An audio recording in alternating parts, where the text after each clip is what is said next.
Broadcasting from the business capital of the world, this is the Podcast Business News Network. I never said this, and I'm just thinking of it.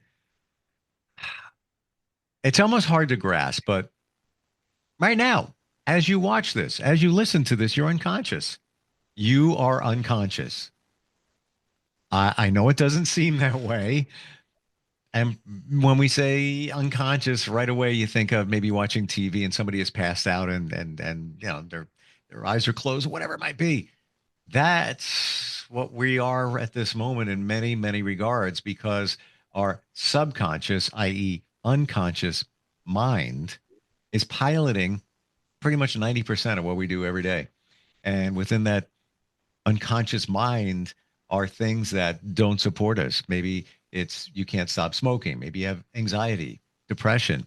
How you fix that? You tap into the subconscious and make some tweaks, make some suggestions, tell it what you really want. We're going to talk about that today. It's all about hypnotherapy, and he supports a lot of people with this. As a matter of fact, we're going to talk about some of the unconventional ways that it can help you. I'm fascinated by this. It's amazing. Dennis Marciniak joins us again on the program. How you doing today? I'm very well, Steve. Nice to be here again. Good to have you back here and validating things that I've learned over the years. I've done hypnotherapy, been hypnotized, game changer, fabulous. I'll any moment, any day you want to hypnotize me, I say when I'm there. It's just wonderful to realize what's going on within our minds. We talked about it briefly before, but I feel it bears repeating and going a little bit deeper in terms of being unconscious. Am I right in saying that we're unconscious right now? For not fully unconscious, but we're unconscious. Definitely. There's so much that we're not aware of. I mean, even if you think about the room temperature, for example, you weren't thinking about the room temperature until I bring it up. Right. Uh, and you're aware of it if you choose to focus on it, or if it's extremely hot or if it's extremely cold. But a lot of times there's so much that we're aware of that we're not consciously aware of. It's there in our unconscious. And again, if someone brings our attention to it, then we can become aware of it. If I take a lemon and I show you a lemon and I start describing the tartness of the lemon, uh, often people will actually start to salivate. We actually have, can have a physical effect just by the mental suggestion. And so those those are aspects of hypnosis and getting into the unconscious part that's basically on autopilot for most of us through most of our day. So we refer back to experiences, and it could be in childhood. Much of this is, and that really dictates how we act as an adult. We're running off the child program, what we experienced back then, to pilot us as adults. Now, I'm curious, what if somebody has never tasted a lemon, never smelled one, maybe never even saw one? And you mentioned the lemon. They're not going to experience that tartness, that doesn't exist at that moment because Right. they didn't experience it once before. Correct. That's true. The unconscious is based on our experiences, our life experiences, and we start accumulating all these experiences. Some of them are positive, some are negative, and they start shaping our responses to certain stimuli. So yes, if you haven't, I mean, there's you know, there's an old story where they talk, the old guru talks about the mango and trying to describe the mango, and you can't really know the mango unless you experience it. So yes, you need to have that Hmm. experience first. Well, I guess another example would be we've both been on roller coasters, and you were on one. You had a great, as a kid, fantastic time. Loved it, just laughing. Oh, and to the day as an adult, you love going on roller coasters. Sign me up. It's the most craziest roller coaster there is. You're on it. I may have been on a roller coaster as a kid, and it was a scary situation. As a matter of fact, it got stuck when we were up very high. I remember that. I'm hypothetical here. I was 7 years old. Oh my gosh. Well, here I am as an adult. I don't even remember that scenario because it was when I was a kid, but I don't know what it is, Dennis. I have a fear of roller coasters. I don't even go near one, even in an amusement park with kids. Yeah, Dad, can we go on it? No, Dad's not feeling good today. And you're deathly afraid of it, but you don't know why. It goes back to that childhood experience and it's buried in our subconscious. Is that kind of an example for what's going on for Oh, the most part? that's an excellent example, and there are so many different fears and phobias. People have fear of heights, a fear of flying, Sure. um, you know, driving on the freeway, even for some people, uh, it's rooted somewhere Mm, in our previous life's experience. And the beauty of hypnosis is that we don't necessarily have to figure out what that initial event was that created some limitation. mm, There's no need to actually. The subconscious mind or the unconscious mind, if it's directed, it's almost like you can do a Google search. You can by suggestion suggest to the unconscious mind to to look at all the different various connections that created a neural pathway to this particular fear or this particular phobia, and you can actually ask the unconscious mind to disconnect any of those unproductive associations, connections, responses that get triggered when you're in a situation that goes back to, again, whether you're fear of of heights or fear of roller coasters and so forth. So it's not even that the conscious mind has to grasp everything. If we instruct or suggest to the unconscious mind to do a search, it's fascinating what it comes up with. mm. There's a doctor.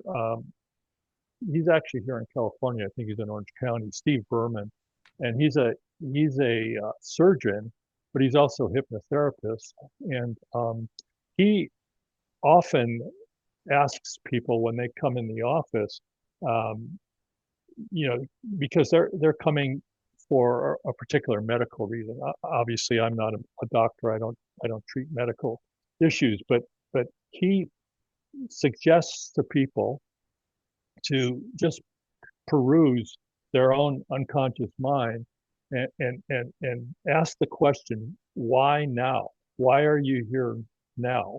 What in a sense, what triggered your medical issue? Because there's often an emotional component that's behind it. So that's kind of a fascinating aspect of the unconscious mind.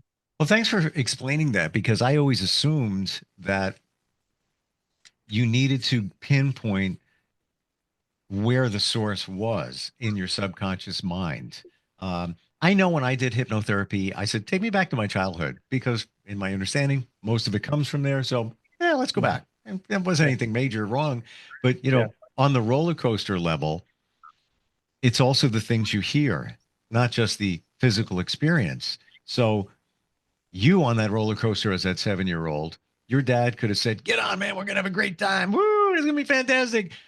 mm, Me, my mom could have said, make sure that the seatbelt is tight. Keep your hands in. Hold on tight to that bar. Hold on tight. All right. Are you good with that? And that could be, I forgot about that. That could be a reason why I have a fear. Again, hypothetically, I'm not a I'm not a big fan of roller coasters anyway, but maybe there's a reason why. I don't know. It could be anything. Fear of passing out. That could happen on a roller coaster. And that could have been, back in childhood. Maybe you almost passed out. There's so many different things that can be in our subconscious that really is holding us back, right? correct. With the example you gave with your mother, she's basically prepping you for fear. She's conditioning you, getting you into a state where you're looking for something to be afraid of. And again, those are neural connections, especially, maybe with a parent situation, there are probably many times when that same parent prepped you for fear in other situations, not just the roller coaster. So you've got Mm, neural connections that are part of, in a sense, it created your survival mode to deal with these mm, mm. constant, constantly threatening situations that For you're, for for sure, Dennis. My yeah, mom, love her. We had a great relationship. She passed 6 years ago. I still feel her presence. That's a different story. mm, Um, yeah, she was overprotective. So yeah, I see what you're yeah, saying. It's almost like you have a power cable and it feeds you, feeds the power to you. If that is, the fear cable, and it's fortified throughout your childhood of, your parents or a parent saying things like preparing you for the worst, preparing you for fear. Um, the cable is just there, and it's a it's a common thread through your entire right, life, and it comes right, from a good place. And maybe, my mom's mom, grandma, she might have been the same way. Guess what I did when my kids were younger? sure. Sure. Same exact thing. Yeah, yeah, no, it's definitely generational in many cases, Yeah. and like you say, then you become the parent, and sometimes I would catch myself, all of a sudden I'm like my father, it's I'm saying the same things and telling the same stories, and it's like, well, wait a second, let's reevaluate, let's take a step back, let's take another look at this, and see if there isn't a better way of approaching it. And Yeah. that can be on the conscious level, but if you look at it on an unconscious or subconscious level, the beauty is that the unconscious is so resourceful that if you even just suggest it to be more resourceful, to be more creative, to be more productive, it'll recalibrate, and it'll find a more creative, a more successful solution or reaction. Because oftentimes it's a reaction that sends us over the edge, so to speak. Hmm. Uh, how am I reacting to the forces around me or the incidents around me?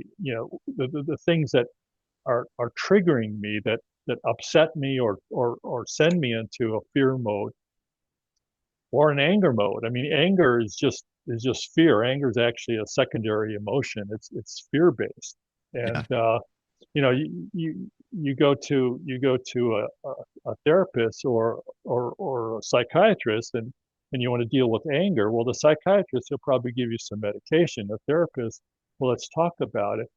The beauty is, though, that we have, again, the uh, the unconscious has the capacity to help sort through and recalibrate so that your responses aren't necessarily automatic and triggered by the same thing over and over again. So it's kind of like a, a sense of a freeing feeling.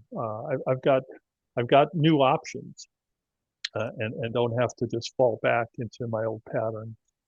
I have an instant picture of your subconscious being your GPS. And remember back in the day when you'd be driving and GPS would say, is it even before it was on your phone, you'd buy a separate GPS, unit, Right, and it would right, right, say recalibrating. And then you'd have to wait. It would have to figure out where you are.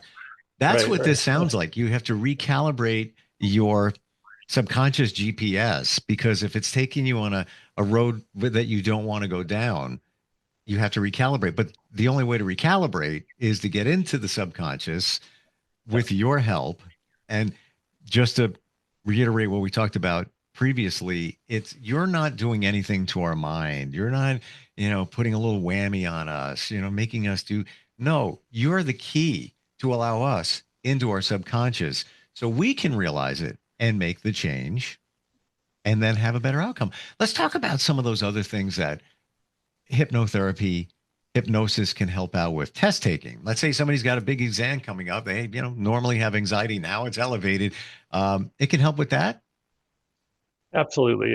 And part of it is maybe even understanding a little bit about how the brain works. I mean, when we're feeling stressed, we're we're going into the more ancient part of our brain. It's called the reptilian brain, and in that mode, it's fight or flight. I mean, going back to the caveman days when we encountered a saber-toothed tiger, uh, you either got your spear and got ready to fight it, or you fled.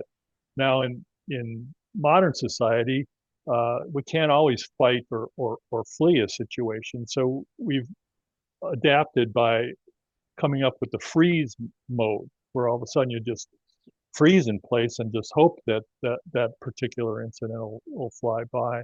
So anyway, with tests, it tends to bring up anxiety, and what happens is it shuts off the the frontal lobes, because when you're in a time of fight or flight or freeze, it's not the time to be over analyzing. It's not the time to direct your energies to the stomach and the digestion of your food.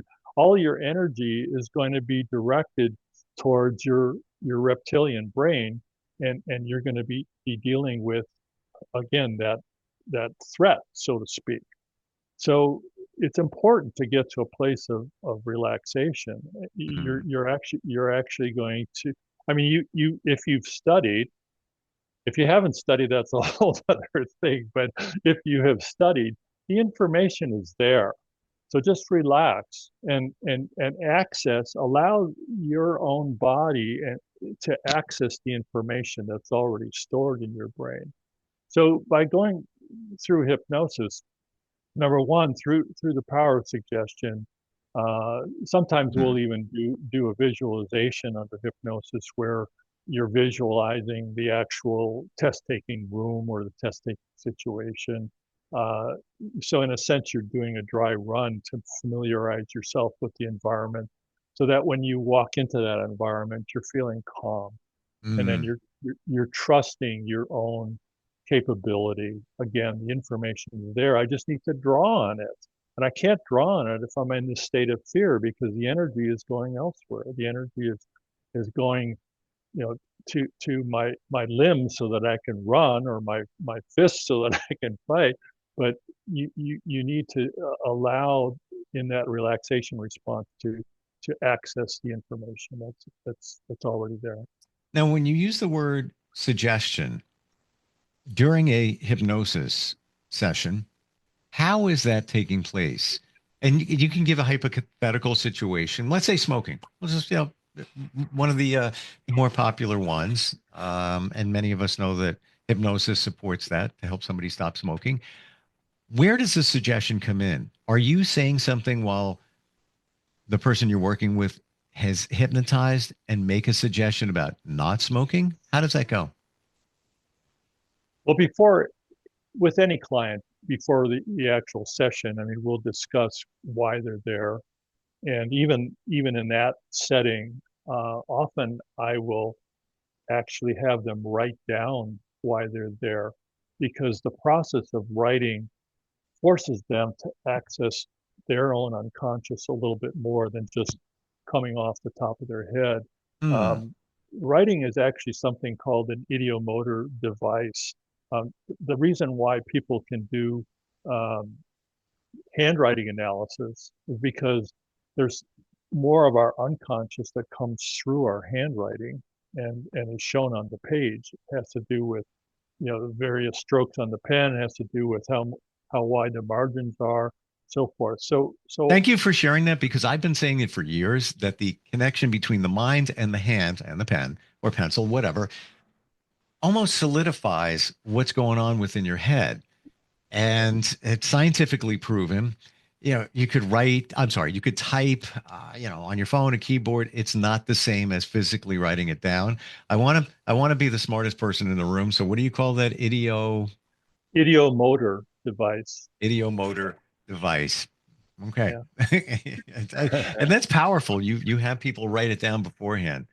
Yeah. It's almost as if it's real. Like Lee Iacocca, big car guy back in the days, he always used to say, if it isn't written down or in print, it doesn't exist. Now, when you write it down, it exists. It is Yeah. now real because it's coming from your subconscious. All right, so we've written it down. We've identified what change they want to make. Somebody wants to stop smoking. What comes next, and where does the power of suggestion come in? Well, with smoking, smoking is actually a little bit more of a complex behavior because you do have the chemical nicotine that you know is addictive. That's part of it, but nicotine actually is out of your system within 48 to 72 hours. So the lion's share of dealing with smoking uh, has to do with your habit patterns and the emotions that are connected to it. You associate smoking with, the first time after having sex, or first thing in the morning, or when you drive your car, you're relaxed and you like to light up. So there are a lot of emotional connections attached with that. So part of the part of the learning process before we actually go into hypnosis is getting a sense of what some of their triggers are, some of their favorite times to smoke. Uh, Often it's very much a coping mechanism to deal Mhm. with stressful times or stressful situations, or sometimes it's just a social thing. They really look forward to that cigarette break at the office when they can go outside and hang out with the other smokers and Sure. socialize. Yeah. So Thank you. There's a so lot going on there that I didn't realize I don't smoke. yeah, Um, yeah. so yeah, we just use that as an example. How would you make the suggestion to not smoke? Are you telling them something? Well, yes, and in part, it's not necessarily so much uh, directed towards not doing something, because again, the unconscious really doesn't process negative very well. But often it's a process of pulling in different parts of yourself, and we call it parts therapy, but it's almost as if I would summon the different aspects of your person to serve as resources to help, in a sense, uncouple some of these neurological connections that have been made by creating this habit pattern. So the suggestion might be more towards using your own inner resources to view or look at uh, the patterns that you've created around smoking, and Mm, then suggest to the unconscious mind to disconnect those connections. It sounds silly in some respects because it's such a literal thing that you're asking your own unconscious mind to make various connections break and mm. be torn, and yet it's amazing at how our brain responds and works with that. So again, it's not don't do this, don't do that.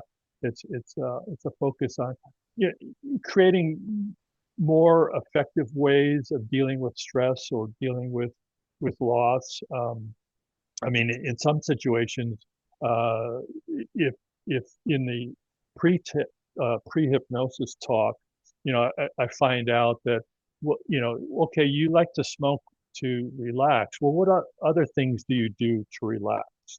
Mm. So then he tells me that he likes to work out, or he likes to listen to music or whatever. So then in the hypnosis session, I will suggest, in those times of stress, in those times of anxiety, uh, rather than lighting up, listen to some music.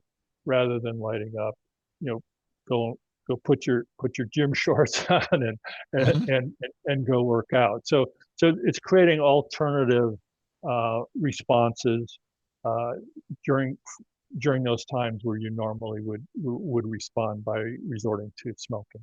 So that's The part. mind is fascinating. Yeah, It yeah, really is. yeah, Um, yeah. for good or for worse. It really is. But it can be recalibrated, and hypnosis is the answer to that. How do we connect with you, Dennis? How do we find you? How do we start the process? My website is unconsciousedge.com. My email and phone numbers are on that website. There's also a ton of information there. May answer some of your unasked questions about hypnosis. And again, I do Zoom sessions or I do in-person sessions. I have an office in, not far from here. So that's the best approach. Great talking with you today. Thanks for deeper insight. Having done hypnosis, know a little bit, but you really brought a lot to light, and it's been great being unconscious with you today. I enjoyed it a lot. Same. Thanks, Steve. All right. We'll catch up next time. We'll be right back.